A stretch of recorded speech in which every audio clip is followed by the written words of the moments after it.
Hello, welcome back to the Board Games 4K YouTube channel, and this is a channel where we give you reviews, playthroughs, unboxings, and we generally talk a load of bollocks about tabletop gaming in general. And in this video we're going to be talking about the 2008 gateway game Stone Age, and this is a worker placement game, very simple worker placement game. In this game you'll be placing your workers out onto the board, taking various actions, rolling some dice and retrieving your workers off the board ready for the next round. And in this video we'll be giving you a very brief overview of the rules. We'll be telling you what we do like, what we don't like, and then we will come back and we will tell you whether or not Stone Age is still worth playing today, 10 years, 11 years after its initial release. So if you're new here, then please consider subscribing to this channel. Leave a comment in that section down below, and we'll see you after this.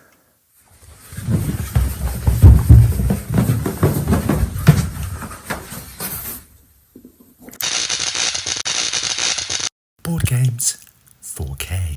So, Stone Age, a very simple worker placement game. So there's 3 phases to this game. The first phase is you will place your workers out onto the board. The second phase is you will retrieve your workers, take the action associated with the space. And then the third phase is you will feed your workers. So the actions that you can do, everyone starts with 5 workers and 12 food, and what you'll be doing, you'll be taking one of your workers or maybe more of your workers depending on where you want to go, placing it on the board, and then once everyone's done that, then you'll start in turn order retrieving your workers off the board, taking the actions associated with the space. So the first action that you can do, you can go hunting, and you've got to remember in the third phase you've got to feed your workers, so you've got to make sure that you've got enough food to feed all your workers, because each worker requires 1 food, right? So you can go hunting and you'll put as many workers as you want out on the board. There's no limitation to the amount of workers that can go here, and you'll roll that many dice and you'll divide the number of pips on the dice that you rolled by 2, and you'll see on your player board you've got a little chart that shows you how you divide the pips depending on what resources you're trying to gather. So you'll divide the number of pips on the dice by 2, you'll take that many food and you'll place it on your player mat. So the second space you can go to is you can go and get wood, and what you'll do, you'll place a certain amount of workers out on the board, and there's a limited amount of spaces. So once all these spaces are filled up, nobody else can go there, and you'll roll that many dice and you'll divide the number by 3 and you'll take that many wood. And then the next action is the clay space, and again there's a limited amount of spaces. You'll put some workers out on the board, roll that many dice, and then you'll divide by 4. And then you've got stone, same thing, limited amount of spaces, divide by 5. And then you've got gold, which is divide by 6. Right, so the next space you can go to is you can go to the fields, and when you put a worker here, you will raise your food level by 1, and that means in the third phase, when it comes to feed your workers, you reduce the amount of food that you need to provide by that many spaces, however far up you are on the food track. Right, so the next space is the hut space. So you need to put exactly two people, 2 of your workers on this space, and then you'll produce another worker. So this is what we call the love shack, baby. The next space you can go to is the tool space, and what you'll do on this space, you'll take a tool from the supply, and the first one you put down will be a 1, the second one will be a 1, and the third one will be a 1. And then when you've filled up that row and you take another tool, then you'll flip it to 2, and then once you've filled up that row, you'll put a 3 down and then a 4 down. And what this means is that once per round you can use each tool, you'll tap it by turning it 90 degrees, and that will allow you to roll that many extra dice depending on the level of the tool. So if you've got a level 2 tool, you roll 2 extra dice. So these are quite handy ways of sort of mitigating the random nature of the resource procurement. So the next space, you can go to the civilization card space, and what you'll do, you'll put a worker on the card, and then when it comes to it, you'll pay any resources that you need to pay on the space. So the more expensive the card on the left, you'll have to pay 4 types of resources, and the cheapest will be 1 type of resource. You'll pay your resource, and then most of these cards are divided into the top half and the bottom half, and if there's the top half, you'll get that benefit immediately. It might be victory points, it might be resources, or you might have to roll a certain number of dice depending on the number of players, and in turn order you'll pick one of the dice and take the resource or the benefit associated with that. And that could be food, moving up on the food track, it could be a resource, or it could be a tool. Right, so the bottom half of the resources, there's 2 types of these. You've got the green background and the sand background. The green background refers to a set collection mechanism in the final score, and so you look down the chart on your player board, and depending on how many different green colour background icons you've got, that's how many points you get. And if you've got all 8, you get 64 points. So this is massive at the end of the game. It's all hidden information, so you don't other players will probably lose track of what you've got in on your stack, right? And the sand coloured ones, what you'll do, you'll look at the amount of workers that are on the card, and you'll multiply it by the criteria. So if you've got, you might have 3 workers on the card with the tool icon. So dependent on the combined level of your tools, you'll multiply that by say 2 or 3, and these could be huge, right? So you put these cards face down, and then they come back into play at the end of the game for final scoring. The final place you can go to is the hut spaces, and what you'll do, you'll be building these huts. You'll pay the certain types of resources, and this could be, it might have the resources directly on the card. You might have to pay a certain amount of resources, of which 3 or 4 or whatever have to be unique. So you pay your resources, and then you'll take the hut and you'll put it in front of you, and you'll take the amount of victory points immediately, right? So once you've filled up all the spaces, you can double up and put them on top of it on your player board, and yeah, that's all the actions that you can take. In phase number 3, you will have to feed your workers, and we've already said that you have to pay 1 food per worker, and if you can't pay, or you won't pay, then you lose 10 victory points. But you can also, if you've got no food left, then you can replace the food that you don't have with any type of resource, right? So this will carry on until either the civilization card deck is depleted, or 1 stack of hut building cards is gone, and then you'll play out the rest of the round. You'll finish the round, you'll do your final scoring based on the civilization cards and based on the set collection, green backgrounds and the sand backgrounds, and then you'll trade in every resource that you have left on your player board for 1 victory point, and then the game will end, and whoever's got the most victory points will win the game of Stone Age. So what do we like about Stone Age?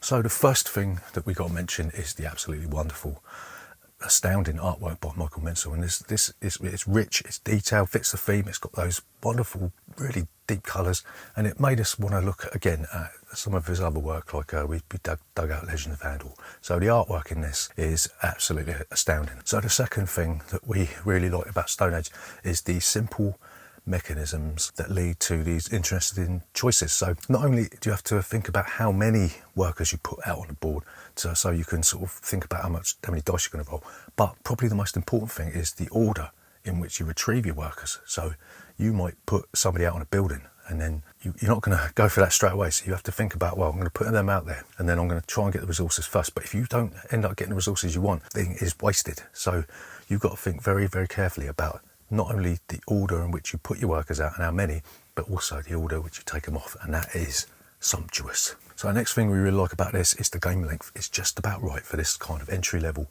gateway game, and once you've got the rules down, you're not really going to be referring back to the rule book other than looking at the huts and the civilization cards. So these games generally don't take no longer than an hour, and that's the perfect length that you need when you're playing these kind of gateway games. Super. So the next thing that we really like is the limited amount of spaces when you're doing the resource procurement actions. Means that you're forced into some kind of player interaction, and you can block these spaces. You could deliberately put some extra people out on those spaces to stop other players from getting them, and the same applies with the civilization cards, same applies with the building cards. So you don't necessarily have to take the building, you can just put somebody there to block that space, and that is excellent. So the final thing we're going to talk about with Stone Age, what we like about it, is the fact that the final scoring is a hidden quantity. So you'll be putting these civilization cards face down, and then you'll be dealing it out at the end of the game. And you could have, when we played this other day, my mum was way behind, so she had no hope, and then she ended up 1 space behind me, and we were on tenterhooks. We didn't know which way it was going to go. So the fact that you've got hidden scoring, a bit like Carcassonne and the farmer's mechanism, it's excellent. We love that. So what don't we like about Stone Age? So the first thing that we really, it's not really a con, but there's not a lot here for sort of ardent, hardcore strategists. You know, it's one of them games where you're going to introduce to people, you're going to have to play it when you're not really feeling that great. It's to this, even though the game is excellent, it's its own worst enemy, because this provides such a good laugh and a good time that you're going to be looking for something more or less straight away, because there's just not enough strategy here for somebody who really likes that worker placement mechanism, and they're going to go looking for something better, maybe Castles of Burgundy or Puerto Rico or whatever. They're going to be looking for something that's a bit more meaty very, very quickly, and this one is more likely to sit on your shelf, and you're going to be pulling it out based on sort of that sense of nostalgia, just for something light when you're not really that bothered about playing anything that's going to burn your brain, right? So the second thing that we find frustrating about Stone Age is that some of the building tiles, when they come out, you find them difficult to pay for, you know. So you've got them ones that require a random amount of resources, or you might have the 1 to 7 buildings that are a little bit shaky, and you think they just sit there for quite a while because people are thinking, well, is it worth it? Is it worth it? Shall I just get the ones that are very, very simple, where you just need 2 wood and a clay, or 2 clay and a gold, or some stone, or whatever. So they tend to sit on the building tiles for quite a long time. I don't know if that's deliberate, whether or not the designer planned it that way to sort of make the game a little bit longer, but they do tend to outstay their welcome, and people just tend to buy them just to get something else different on the building space. So it might have been better to have a mechanism where you could pay a certain amount of resources to maybe put that underneath the stack. So the next thing that we find frustrating about this is something that is an affliction for most of these sort of games, and that is the random die roll. And this works quite well when you're talking about games like Castles of Burgundy, where you've got the workers that you can change the pips on the die up one or down one, but that doesn't work with this one. All you've got is the tools to change the dice around, and that lets you add extra dice to your pool, so you're increasing the chance of getting some extra pips. But if you consistently roll crap, then you ain't going to win Stone Age. No chance. So the final thing that we are going to moan about is the 2-player game in this sucks. It's not worth playing it. You need to play this with 4. I'd even say that even 3 isn't as good as 4. So get 4 players around there. Play this game. It's a great game. So just don't bother playing it with 2, because you're going to be closing off some of those extra spaces, and there's just not enough competition for resources in a 2-player game, and it doesn't work. There's better 2-player games out there. So to summarise, is Stone Age still worth playing 11 years after its initial release? So this is without doubt one of the greatest entry-level gateway games that you could pick up when you're first starting to learn how to play these sort of worker placement games, or if you were trying to introduce other people to the board gaming industry, right? So the fact that it's just put the worker out there, take it off, take the action, that's it, it's simple.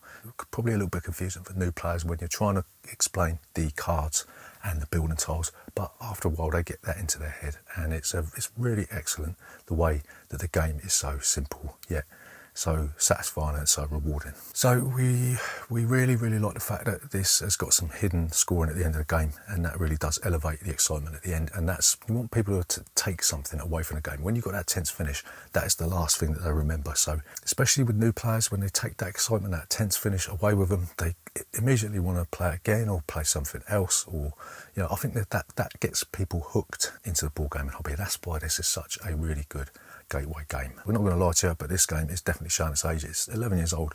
It is a bit dated in the mechanisms and things like that, but so far as classics are concerned, I think Stone Age will go down as one of the greatest worker placement games that has ever been made, along with Catan, El Grande, all that sort of stuff. It's definitely up there. It deserves its place in history as one of the greatest gateway games you can get still today. So we're going to give this 5 stars.